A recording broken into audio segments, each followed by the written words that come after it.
भारत भर में colorectal cancer के मामले लगातार बढ़ रहे हैं। कोलोरेक्टल कैंसर का प्रारंभिक चरण पता लगाने और उसे रोकने के लिए अपोलो कैंसर सेंटर्स ने एक व्यापक स्क्रीनिंग कार्यक्रम कोलफिट लॉन्च किया है। मरीजों के जीवित रहने की दर में सुधार करना, उपचार की लागत को कम करना और देर से निदान चिंताजनक समस्या को संबोधित करना इस पहल का उद्देश्य है। मौजूदा हालातों में खराब परिणामों और उच्च स्वास्थ्य देखभाल बोझ के यही प्रमुख कारण है। कोलोरेक्टल कैंसर ऐसी बीमारी है जो जल्द से जल्द पहचानी जाने पर रोकी जा सकती है और उपचार योग्य है।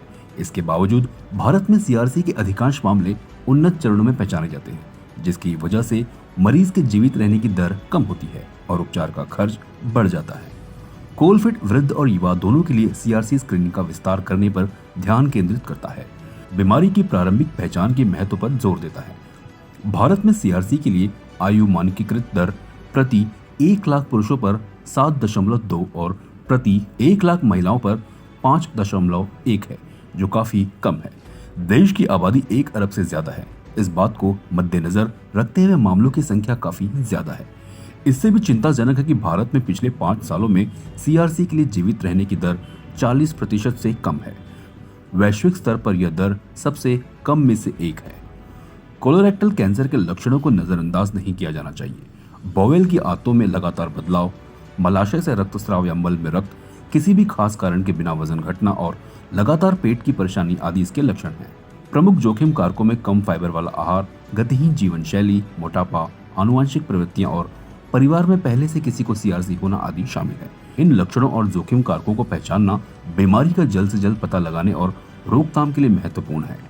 Doctor Purushottam Vashishtha, senior consultant gastroenterology, Apollo Hospital Navi Mumbai ने कहा, हमें कोलोरेक्टल कैंसर के लिए रिएक्टिव केयर से प्रोएक्टिव स्क्रीनिंग की ओर जाना चाहिए।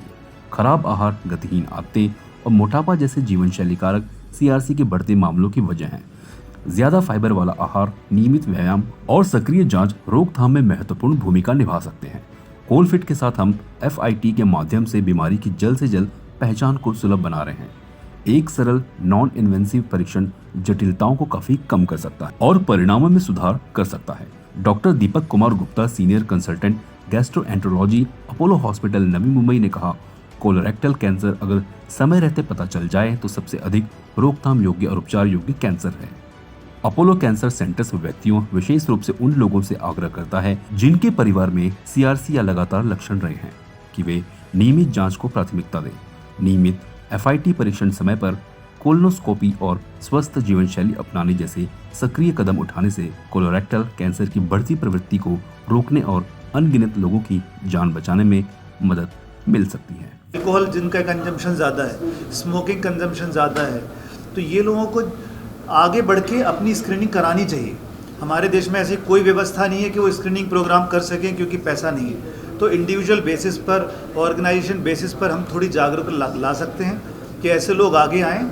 और नॉर्मल पर्सन है जिनको कोई लक्षण नहीं है, पर जिनको हाई रिस्क फैक्टर हैं, मोटापा, डायबिटीज, हाइपरटेंशन, अल्कोहल इंटेक, और अगर फैमिली हिस्ट्री है तो पक्का कराना चाहिए, चाहे सिम्टम नहीं। तो ऐसे लोगों को आगे आके अपनी कोलोरेक्टल कैंसर की स्क्रीनिंग करानी चाहिए, क्योंकि पर्पज़ यही है कि जितना जल्दी पकड़ें उतना कम ट्रीटमेंट लगेगा, और जितना लेट है उतने फंसने के चांसेस ज़्यादा है। तो ये इस स्क्रीनिंग प्रोग्राम का हमारा पर्पज़ है, उद्देश्य है कि ऐसे करके हमने जो छोटा हाई रिस्क और लो रिस्क हमने बनाए हैं, जिसको जैसा लगता है वो वैसा पैकेज ले और कम से कम कराएं।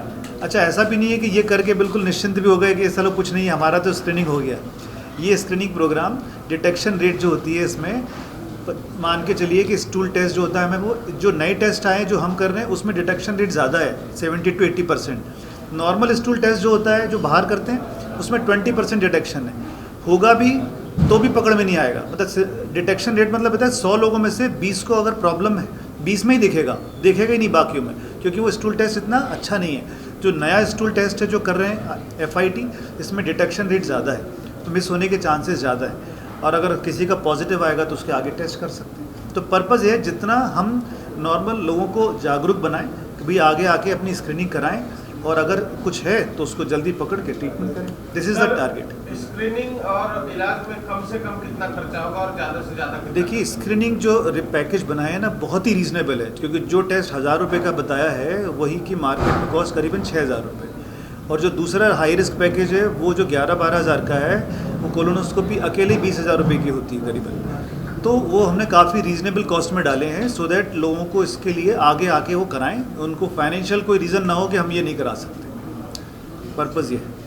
कौन कौन से रीजन है किसको लेकर के ये टेस्ट कराना चाहिए? अभी मैंने बताया ना कि जो लोग एक तो नॉर्मल पर्सन को भी करना चाहिए जो 40-45 साल के ऊपर है, खासकर जिसका वजन ज़्यादा हो, डायबिटीज़ हो, ब्लड प्रेशर हो, अल्कोहल इंटेक हो, ये तो है ही, पर नॉर्मल पर्सन भी आगे कर सकते हैं। तो मैं ये बताना चाहूँगी, मेरे सारे कोलीग्स और फ्रेंड्स ने जैसा अभी बताया आपको कि हम ये स्क्रीनिंग के माध्यम से कोशिश ये कर रहे हैं कि जिनमें कोई सिम्टम नहीं है, जिनको कोई भी मैनिफेस्टेशन नहीं है, वो पर्सन्स भी आगे आएँ और अपने आप को डिटेक्ट करने में हेल्प करें। क्योंकि कई बार क्या होता है कि कैंसर की जो मैनिफेस्टेशन है, सिम्टम्स, वो पर्सन डिपेंडेंट भी हो जाते हैं। कई बार कुछ लोग की टॉलरेंस ज़्यादा होती है, वो कई सिम्टम्स को नज़रअंदाज करते हैं किसी वजह से, और कभी कभी उनको उतनी तकलीफ भी नहीं होती। ये दोनों रीज़न हो सकते हैं जिसकी वजह से कैंसर बढ़ता रहता है बॉडी में और लेट डिटेक्शन होती है। तो इसलिए हम सबको ये जागरूकता लाना चाहते हैं। आपके माध्यम से मीडिया की स्ट्रेंथ बहुत ज़्यादा है और आपके माध्यम से ये आवाज़ दूर दूर तक जानी चाहिए और सबको पता होना चाहिए कि कम फॉरवर्ड और गेट डिटेक्टेड। ये एक रीजनेबल पैकेजेस हैं, जैसा बताया, लो रिस्क और हाई रिस्क दोनों तरीके के इंडिविजुअल्स में। हाई रिस्क की डेफिनेशन भी जैसे मेरे कोलीग ने भी आपको बताया। तो उन दोनों में स्थितियों में जिसमें भी आप आते हैं वो आके आप टेस्ट कराएं। और इसके बाद ये है कि एक बात लोगों ने मुझे बोली, वो इसलिए डरते हैं स्क्रीनिंग कराने में क्योंकि उनको लगता है कुछ आ ना जाए। मगर कुछ आ ना जाए का मतलब तो ये है ना कि there is elephant in the room whether you want to recognise और नॉट। तो हमें उससे घबराना नहीं है। यदि कुछ आ जाएगा तो बहुत अच्छा इलाज मौजूद है। मैं आपको ये भी एश्योरेंस देना चाहती हूँ कि हम किस कंडीशन में डिटेक्ट करें, हर कंडीशन में कोलोन का इलाज बहुत बढ़िया मौजूद है। और हम, जैसा कि हमने बोला कि अंडर वन रूफ में हम ये मल्टी डिसिप्लिनरी ट्रीटमेंट करते हैं, जिसमें सर्जन, जिसमें देखिए पहले तो हमारे इंडोस्कोपी से हम देखते हैं, स्टूल टेस्ट से हम देखते हैं, कोशिश करते हैं कि अर्ली से अर्ली हम डिटेक्ट कर लें।